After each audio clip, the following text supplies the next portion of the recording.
I'm going to talk about culture shock, and I was mentioning this morning when I walked in. I know we're all in shock, so I don't want to add any more shock to this. Already we are in shock, so I'm going to retitle my speech as Workplace Culture.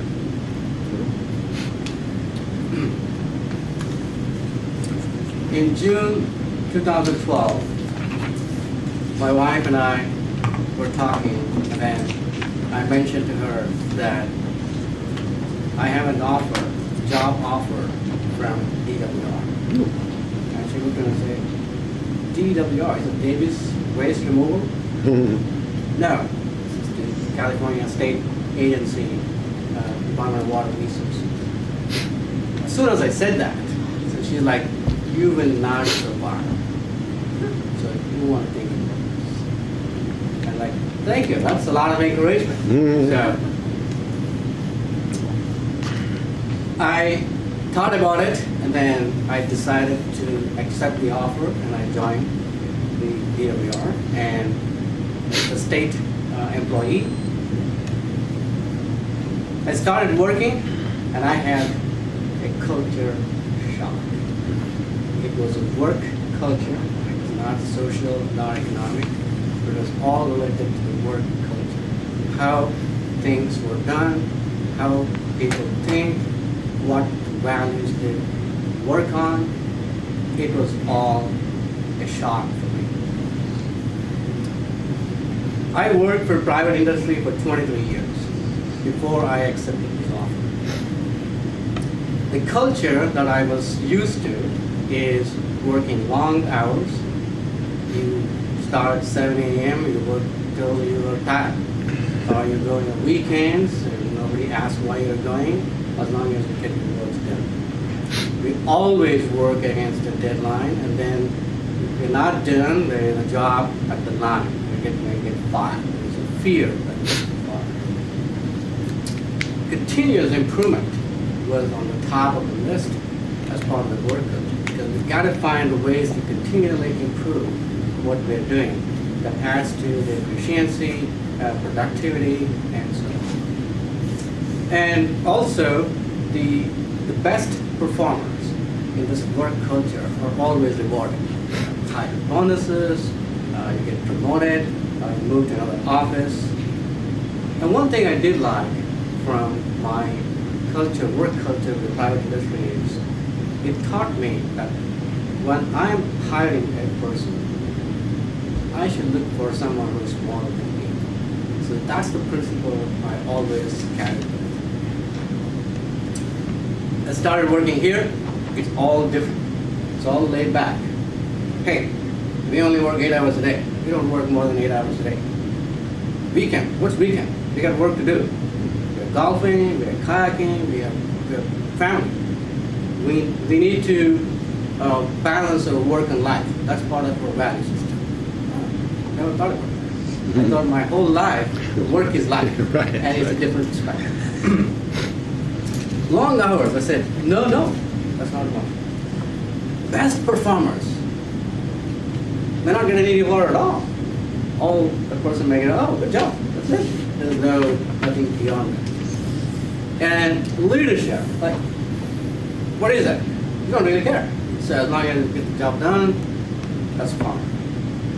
Managers, I looked around and said, they're all technical people. And if you're technically sound, if you're technically performing a very great job, you become a manager. And I'm like, there's a different culture. I need to get used to it. It drove me nuts for a few months because coming from a culture which is different from the state culture, and I started thinking, am I making a mistake of being here? Am I going to change myself to adapt to this culture? Why should I change? And there's so many questions. I went through this cycle. What I wanted to do was, before I change myself, or before I accept the culture, or before I decide to quit and say, this is not for me, I can't work in this culture, I started looking at, okay, let me understand why this culture. Why is this culture? Why is people like this? why do we do things the way we do things? Then I started comparing it to the private culture. So I started using what is called whether the private culture, work culture I came from, does that culture align with the structure of the organization, and does the structure of that organization align with the strategy of that organization that they were after? So I started analyzing those and went back to my private experiences. One of the examples is that when I worked in a culture of collaboration culture. So I looked at it and said, so in order for the collaborative culture to be effective, what kind of structure an organization should have? So they had a very strong matrix organization. That means that there's only one boss and there are 60 people working there. And everybody works across, and there's all project managers, program managers. And then I looked at, okay, what's the strategy is? So their strategy is to deliver project on time, within budget, and that's how they make the money. So I looked at it and said to myself, wait a minute, that culture works very well with that structure and very well with their strategy.